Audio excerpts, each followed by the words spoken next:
How's it going, folks? Cuppa Tea TV here at Your Roots Are Showing, and it's great to be sitting here with Patrick Bergin. Yeah. Patrick, how's it going? Not too bad. Good. Yourself? Great, yeah, I'm buzzing. I'm really having a great old weekend now. It's a great weekend, isn't it? It's fantastic, yeah. All these folkies here. That's it, all under the one roof. It's a bit mad when you think about it. It is, yeah. It's nice. I haven't been in one of these for a long time. Yeah. It's nice to retrace one's roots back to the folk museum, so to speak, of life. Yeah. Peggy Seeger just did a chat there, and she talked about the days of the early days of folk, and in terms of the, people standing up for things, and that's what songs were about back then. Very much so. I was a big fan of Peggy Seeger, Pete Seeger, Ewan McCall, Bob Dylan, of course, and all that folk scene. Yeah. I learned the guitar playing Bob Dylan songs. Savage, love it. And some folk songs, the Clancy Brothers and that. Yeah. Nice one. And your involvement here at the festival, it was a storytelling, it was a workshop? It was a workshop based around, as you say, storytelling, the origins of storytelling, the origins of Irish history, and how it all connects up for me. And it was very interesting for me to try and focus on that and just see what significant things were in my connections. And I started off really with my name. His name is Patrick Connolly Bergin, and Patrick obviously is the patron saint of Ireland, but many people know that there's an incantation that he made when he was teaching the pagan king the meaning of the Trinity, and he did a thing called he said, "Spirit before me, Spirit behind me, Spirit within me, on my left, on my right, above me, below me."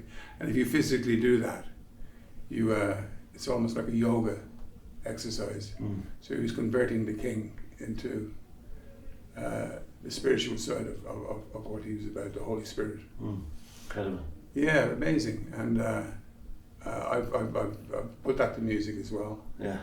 And I've also, Bergin is my second name, which is my surname rather, and that comes from the Gaelic Amergin.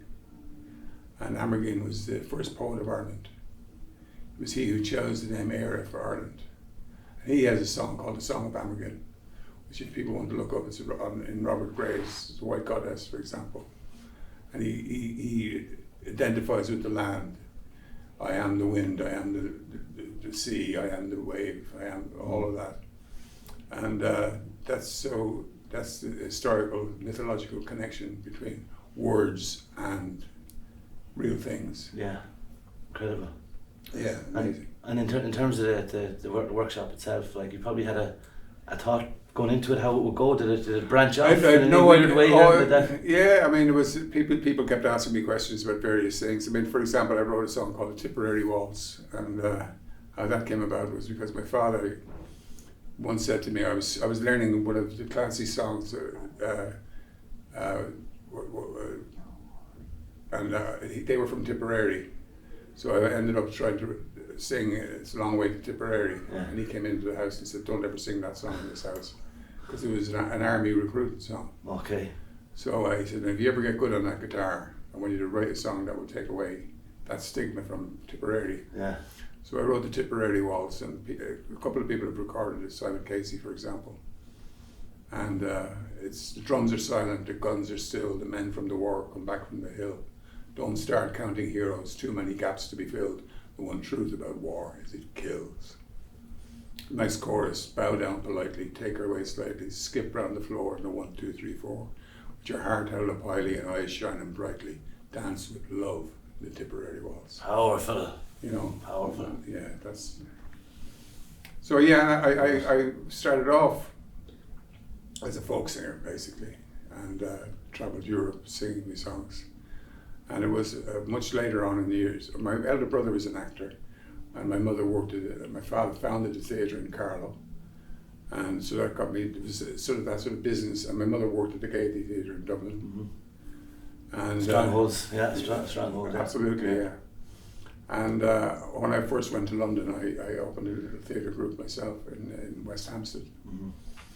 And then, coincidentally, to cut a long story short, I got gigs. After I came back from my tour of Amsterdam and places like that, I got gigs up in Norway, playing 4 nights a week, 6 nights a week, 6 days a week, 4 hours a night in Oslo and Stavanger and places like that. And what were you playing in those days? Playing the Hairy ballads and a bit of rock and roll. Yeah. And in fact, there's a very funny story about that because I was in Hollywood the night before the Oscars, the Independent Spirit Awards. Yeah. And there's all sorts of people, Johnny Depp, Mick Jagger would come in. He came straight over to me and he says, "Who are you and what do you do?"